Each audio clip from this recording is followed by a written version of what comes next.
In this module, we'll try to explain about how the stacks can be realized using array. Already in the previous lessons, we understood that stacks can be realized both using arrays and linked lists. So in this lesson, we'll try to discuss how stacks can be realized by using array.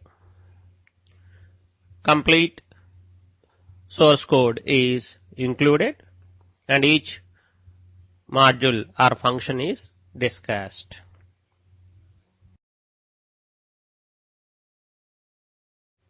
We are taking a structured variable with the name stack such that it contains two data members.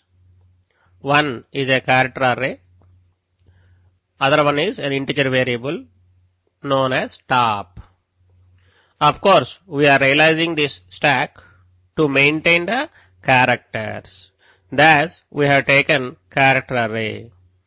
In reality, we can have stack of characters, stack of integers, stack of float, stack of anything is possible in principle.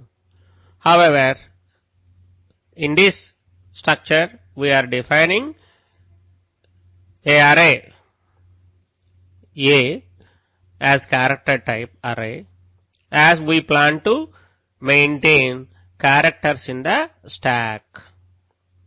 We have some applications which requires characters to be maintained. Thus, we are using this stack. Also, we have defined a symbolic constant SZ as 20. Really, users can change according to their requirement.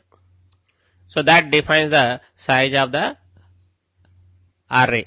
Indirectly, that will be the size of the stack also. As in that array, we are planning to maintain the elements of the stack. Thus, the size of this array is the limitation. That is, stack becomes full if the number of elements becomes SZ. So this structured variable we are planning to use in the next modules.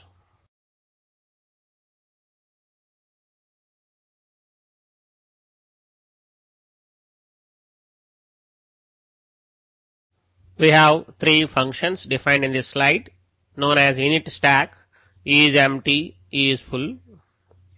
So for the init stack function, we are supposed to send address of a stack type of structured variable. When we send the same, its data member top will be set to -1. This is the initialization required for this stack type of objects. Similarly, function is empty returns true if the stack is empty. Otherwise, it returns false. That is achieved by sending the address of a stack type of object and comparing that object's top value with 0. If it is less than 0, that stack is empty. That is, the stack pointed by the pointer variable A is empty. Otherwise, it will be full. Similarly, the function is full is taken. It also requires a stack type of object address as argument. And if the stack is full, that is, always we explained in the previous examples that variable top is pointing to the topmost element. So if that top value becomes the size, or rather I say more than size -1, then we say that the stack is full.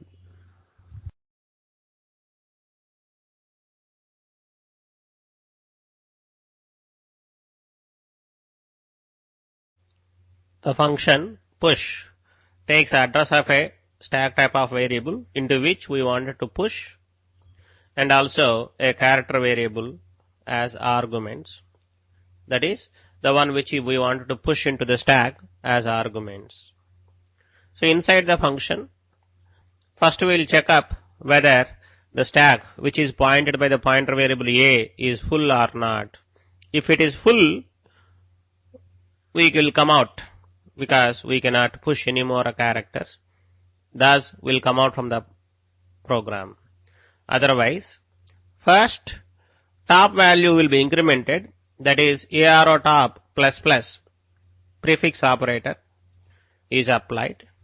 After that, whatever is the value of top, at that location in the array A of that stack, the character V is stored. Thus, arrow A brackets plus plus arrow top is equal to V, indicating that first top value will be incremented by 1.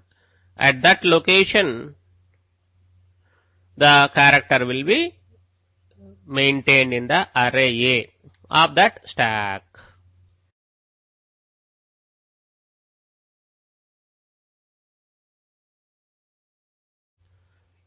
The function pop is written such that it takes address of a stack type of variable from which we wanted to pop or we wanted to remove a object. As in our discussion, our stack is proposed to maintain characters. When we pop, we are going to get character from the stack. Thus, the return type of this function is made as char, as it is going to return character. So inside the function, we have written code such that first it will check whether the stack is empty or not. If the stack is empty, there is no way you can just remove a character. So maybe trying to pop a character or pop an object from a stack which is already empty is illegal operation. Anyone, if they tries to do that one, it should lead to an error. Thus, the program is made such a way that it will print a message stack empty and then it will come out from the program, that is exit function is called. Otherwise, the stack is not empty, then currently whatever is the top variable is pointing, that element is written. After that, top value will be reduced by 1. That is the reason why arrow top minus minus, that is postfix operation, is used.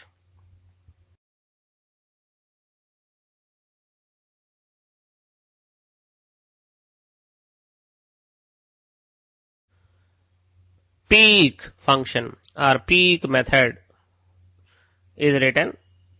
This also takes address of a stack type of variable, also returns a character from the stack. However, in our previous discussions, we explained that unlike pop, peek, it will not remove the object from the stack. Rather, it will return what is the object available in the top of the stack. Thus, if you verify the code of this function and the previous function, you may find that in the previous function, we have made arrow top minus minus. Whereas here, we have not used any decrement operator minus minus. So after peeking, still top value will be pointed to the same topmost element. So basically, the peek operations are meant for just only sensing, but not removing. Sensing what is there on the top of the stack. For this purpose, peek functions are used. This function is also called as top of stack function in some applications. So, you have to know the conceptual difference between peek and pop. Of course, here also, we cannot peek if the stack is empty. So, first we have to check the stack is not empty, and then only we can peek on the stack.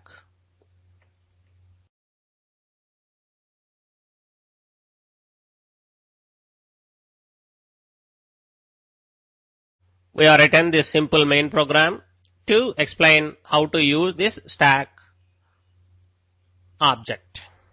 Rather, I say stack type of object, which we have designed.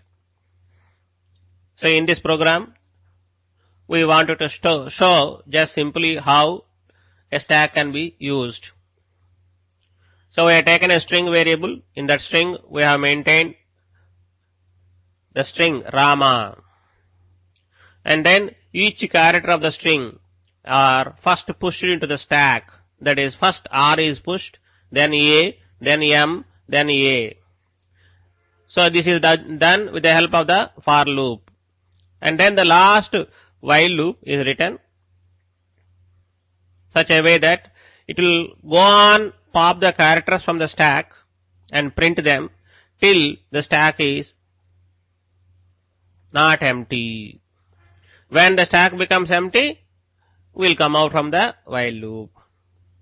So before pushing, we are just calling the function init stack such a way that the data member top value will be initialized to -1. So in this program, we have used a stack type of variable A and also stack type of pointer variable P. P we have used for convenience sake. So now the address of the variable A is assigned to P. So P becomes pointer for the stack type of object A. So always we are using P to refer to that stack type of object. In the following slides, we will demonstrate how this pushing operation takes place, and also we will demonstrate how popping operations on the stack takes place.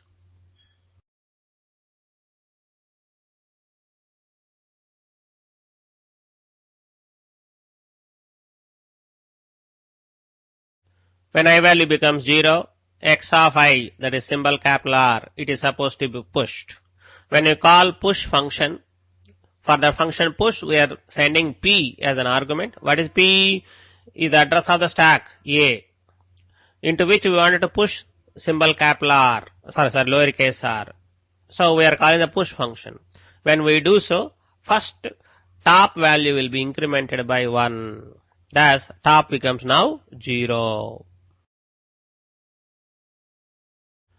In this 0th location, we are maintaining the symbol capital R, that is in the stack. Now I becomes 1, x of I symbol lowercase a, that is supposed to be pushed into the stack. Thus push function will be called. Then top will be first incremented by 1. Thus top value becomes now 1. Now at location 1 of the array A, symbol lowercase a is stored. Top is now pointing to lowercase a in the stack. Now I value becomes 2. X of I is symbol lowercase m, that is supposed to be pushed into the stack. Thus push function is called. Thus first top value will be incremented by 1. Thus top value becomes 2 now. Now symbol lowercase m is maintained in the location 2, or the second element in the array A of the stack. Now I value becomes 3. X of I is lowercase a. Again with this also push function is called. Thus first top value will be incremented by 1. Thus top value becomes 3. Now symbol lowercase a, that is now maintained in the stack at the location pointed by the pointer variable, or top variable, that is whose value is 3 now. Now we encounter end of the string, then we'll come out from the for loop. Then when the while loop is executed, when we check is empty function, currently top value is 3. Is it empty? No. Thus it returns false, but negation of it becomes true. Thus we'll enter into the while loop and we'll pop. When we pop, which character we'll get? What is the topmost character in the stack? A. That we'll get now. That will be printed. Now m will be printed. As stack is still not empty, again pop function is called. So that this time symbol lowercase a will be printed. Now again stack is not empty, so thus again pop function is called, thus this time symbol lowercase r will be printed. Now top value is -1. If we call is empty this function, it returns true. True negation is false, so will come out from the while loop. Like this, we have pushed the characters of the string RAMA into the stack, and we have popped from the stack. So that time what you have got? Last character first you got, then M, then A, then R. So that probably the string got reversed. So like this, the operations on the stack can be realized or carried out with the help of these functions.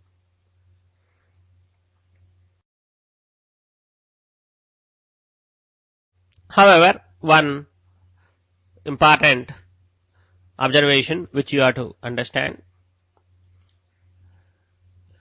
When we are inserting or pushing objects, we are directly assigning v value.